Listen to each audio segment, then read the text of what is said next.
여권도 필요 없는 바이러스가 전 세계적으로 확산되고 있습니다. 대한민국도 코로나19로 온 사회가 불안에 떨고 있습니다. 그래서 옆에 있는 사람들도 저 사람 때문에 내가 전염되지 않을까 불안한 마음으로 경계할 수밖에 없는 이러한 상황이 되었습니다. 이러한 바이러스 전파를 막기 위해서 외출을 자제하고 모임도 집회도 자제하고 있습니다. 이러한 여파로 오늘 주일인데 저희가 함께 예배당에 모여서 예배하지 못하고 온라인 예배를 드리고 있습니다. 여러분 2020년 새해 이렇게 온라인 예배를 드리게 될 것이라고 여러분 상상하셨습니까?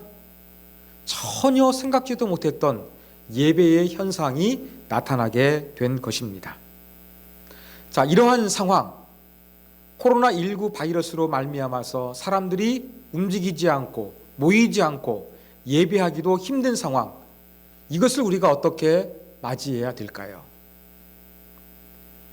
어떤 분들은 어떠한 상황에서도 하나님을 예배해야 한다는 믿음을 가지고서 이러한 바이러스가 창궐해도 예배하는 것은 쉬지 말아야 한다 라고 하면서 믿음으로 행동하기를 원하시는 분도 있습니다. 또한 어떤 분들은 신천지로 말미암아 바이러스가 확산되어서 이미지가 안 좋은데 신천지와 교회가 다를 게 무엇이냐는 이러한 대사회적인 비난과 바이러스의 확산을 방지하는데 교회가 동참하기 위해서 온라인 예배나 가정 예배로 대신해야 한다, 이렇게 주장하시는 분들도 있습니다. 여러분 어느 것이 맞다고 생각하십니까? 이것은 성과 악의 문제가 아닙니다. 믿음의 중심을 어디에 두느냐, 이 가중치의 차이지 여러분 어떤 것이 믿음이 없고 어떤 것이 믿음이 있는 모습은 아니라는 것을 여러분들이 반드시 기억해 주셨으면 좋겠습니다. 금요일 밤에 저한테 총회에서 문자가 왔습니다.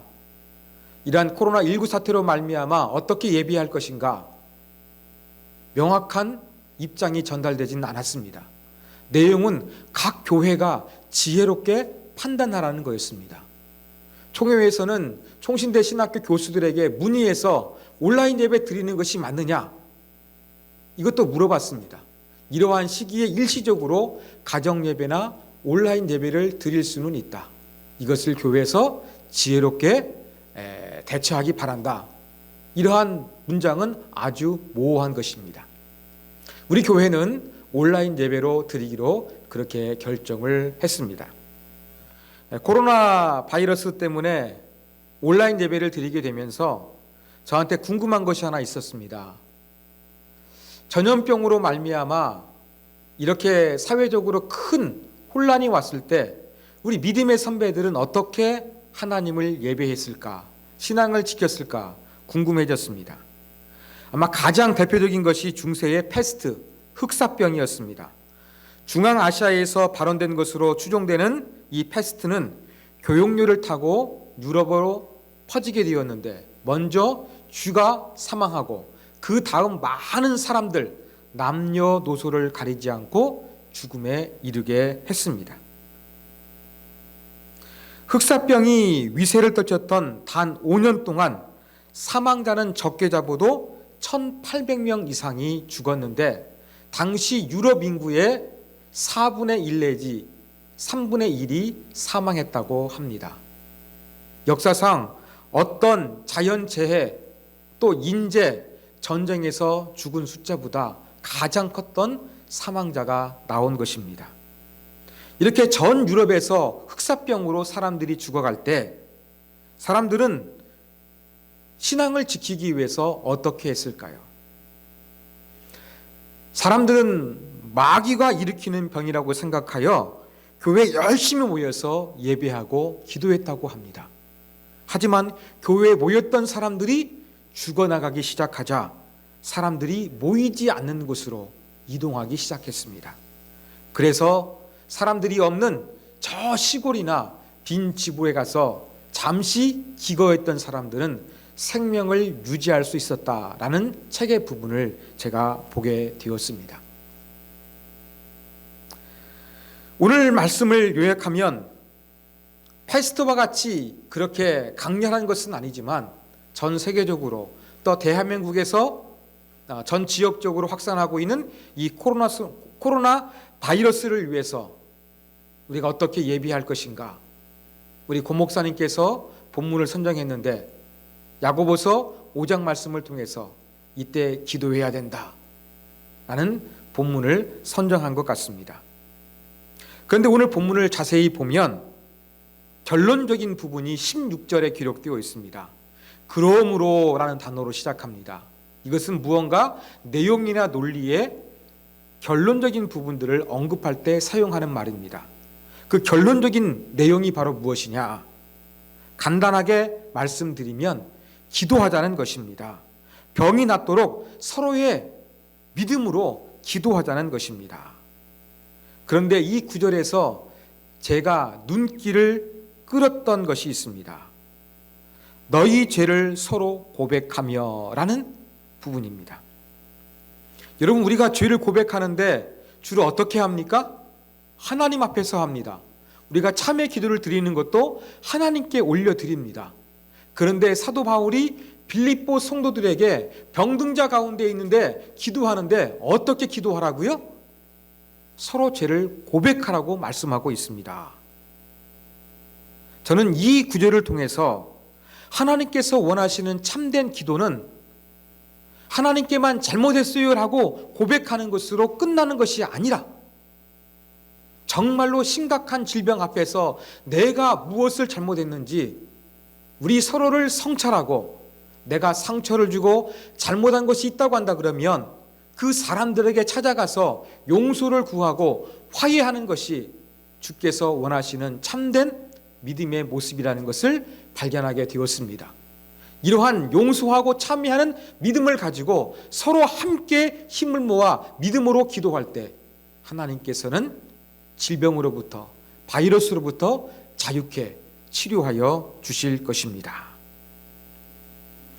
저는 이 코로나 바이러스가 창궐하는 작금의 이 시기에 이를 위해서 기도해야 된다.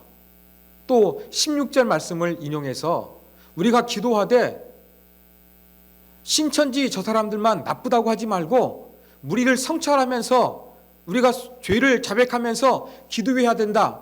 이렇게 제가 설교를 하니까 혹시 저를 오해하실 분 있을까 두렵기도 합니다. 왜요? 제가 마치 신천지를 옹호하고 두둔하는 것처럼 여러분이 생각하실까 봐 염려도 됩니다. 한 주간 동안 신천지에 관한 기사나 유튜브를 보면서 저는 매우 언짢았습니다. 말도 안 되는 것에 유혹당하는 사람들의 모습에 안타까운 마음이 들었습니다. 그러면서도 이 코로나 바이러스를 통해서 신천지가 한국 사회에서 조금 사라지게 되는 영향력이 현저하게 떨어지게 되는 계기가 되지 않을까 기대감도 컸습니다. 그러나 전문가들의 이야기는 제가 생각했던 것과 조금 달랐습니다. 그리고 저를 더 힘들게 했던 것은 이 신천지 바이러스 확산으로 말미암아 우리가 오늘 이렇게 온라인으로 예배드리게 되었다는 것입니다.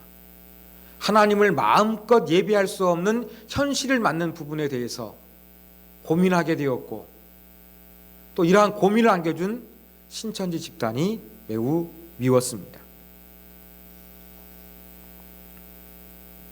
여러분, 이렇게 신천지 문제로 말미암아서 대한민국 사회가 들끓고 있습니다. 이렇게 신천지의 정체가 드러나게 되면서 가장 이득을 보는 집단은 어디일까요?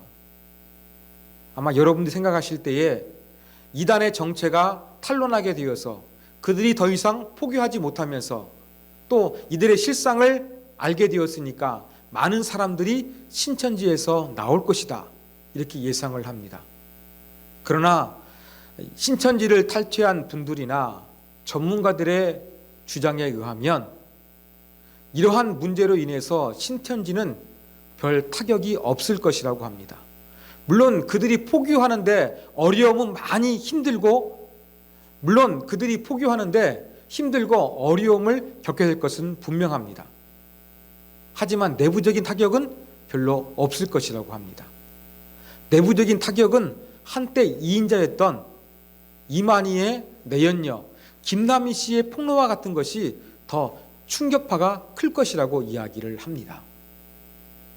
그들은 이러한 대사회적인 비난 가운데서 자기들을 핍박하는 것이라고 하면서 더 똘똘 뭉치는 계기가 될 것이라고 합니다. 그러면서 이 사태를 통해서 가장 이득을 보는 집단은 신천지 아류 집단이라고 합니다. 몇 년 전 통계에 의하면 신천지에서 나와서 분파된 이단이 15개가 넘는다고 합니다. 이들은 신천지에서 배운 교묘한 속임의 방식을 통해서 포교를 하면서 점점점 그들의 영역을 넓혀나가고 있는데 신천지의 많은 성도들을 이들이 흡수하지 않을까 사람들은 그렇게 전망하고 있습니다. 여러분, 이렇게 신천지와 같은 단체는 이러한 사회적인 지탄을 받아 없어지는 것이 아니라 새로 옷을 갈아입게 되는 것입니다.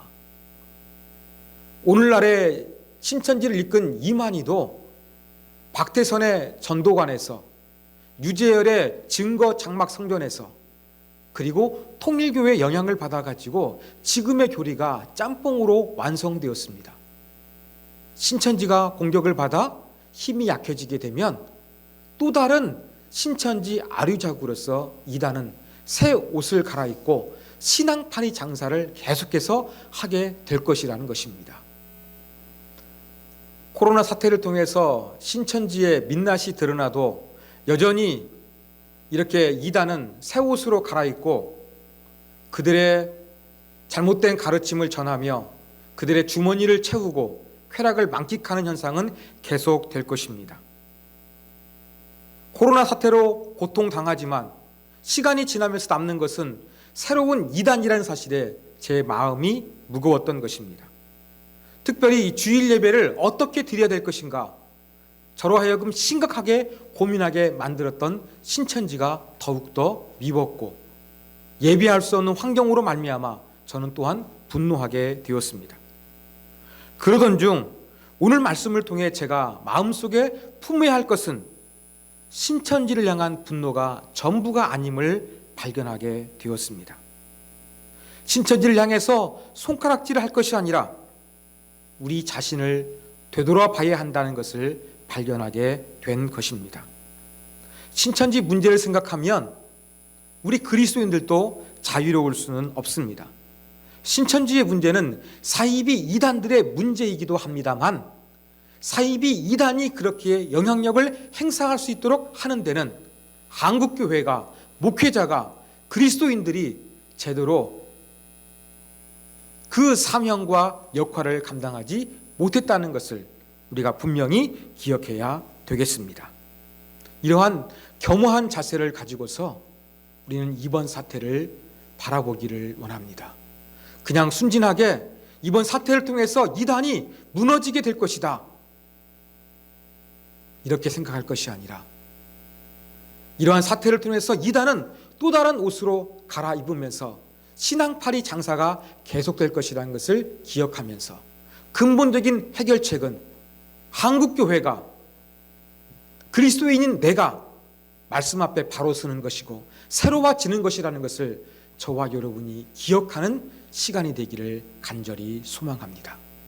그래서 우리의 신앙을 성찰해 보기를 원합니다.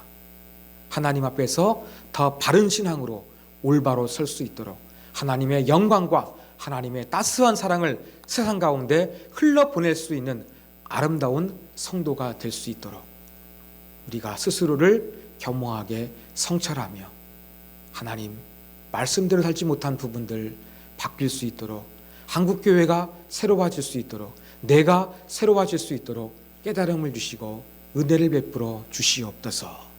이렇게 기도하며 코로나 사태를 보낼 수 있는 세움교회 여러분이 되기를 주님의 이름으로 부탁드립니다. 하나님 아버지, 오늘 말씀을 들었습니다. 이렇게 우리를 공포와 불안 가운데 떨게 하는 바이러스, 그 그 가운데 신천지의 역할, 이것으로 말미암아 기독교인뿐만 아니라 많은 사람들이 나쁘다고 이야기하고 있습니다. 그들의 나쁨 가운데 우리는 의인인 것처럼 아무 잘못이 없는 것처럼 행동하지 않고 오늘 말씀처럼 우리 자신을 살펴보며 참여하는 자가 될 수 있도록 도와주시기를 원합니다. 이러한 사태를 통하여 더욱더 경건한 신앙이 될 수 있도록 우리의 허물과 단점을 새롭게 하는 계기가 되기를 원합니다. 그리고 이 코로나 바이러스로 인한 여러 가지 힘들고 어려운 현실들이 빨리 지나가기를 원합니다. 확진된 자에게 치유가 이루어지게 도와주시고 이를 수습하기 위해서 수고에 쓰는 자들 가운데 위로와 지혜와 힘을 주셔서 모든 부분들을 감당하기에 부족함이 없도록 도와주시기를 원합니다. 이러한 현실을 통하여 또한 하나님을 예비하는 기쁨, 그 자유함이 얼마나 소중한가도 다시 한번 생각해 봅니다. 하나님, 마음껏 평화롭게 주님을 예비할 수 있는 건강한 환경, 건강한 육신을 가질 수 있도록 우리의 영혼도 강건케 하여 주시옵소서. 이 모든 말씀 존귀하신 예수님의 이름으로 기도하옵나이다. 아멘.